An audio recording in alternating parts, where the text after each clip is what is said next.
Morning বন্ধুরা, দেখছেন আমাদের শাশুড়ি বৌমা নতুন ব্লগ। তো দেখি আজকে ঘুম থেকে উঠে সকাল সকাল ভাত রান্না হয়ে গেছে। তো আজ রান্না কি হবে দেখি। বাবা আজ সকাল সকাল কি বাজার করে নিয়ে আসছো মা? মাছ কিনে এনেছি, তেলাপিয়া মাছ। দেখুন দিয়ে ঝোল করবো। দেখুন, কই দেখি দেখি দেখি কি মাছ কিনে আনলে। এই তো দেখো, চলো চুবড়ি ঢালি দেখি।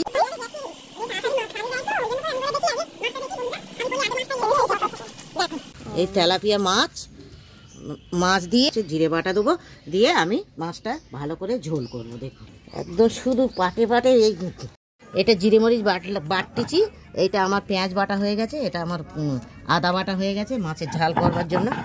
এই দেখো, এটা জিরে মরিচটা বেটে নিচ্ছি। বেটে না নিলে ছিলে বাড়লে টেস্টি হয় ভালো। কেন আমাদের যত কষ্ট হয় শত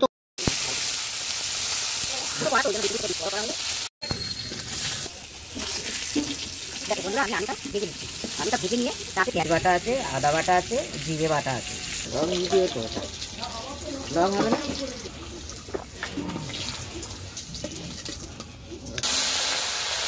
পেঁয়াজটা ছেড়ে দিচ্ছি, কাঁচা লঙ্কা দিয়েছি। এইবার আমি দেবো এই আদা বাটাটা। দেখো এই আদা বাটাটা আমি দিয়ে দিলাম। আমি আলুটা ছেড়ে দিলাম।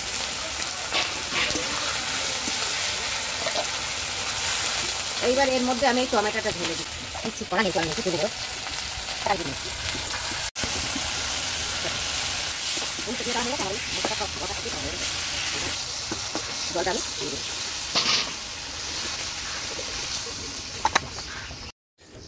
দেখো আমার এই মাছটা আমি দিয়ে দিলাম।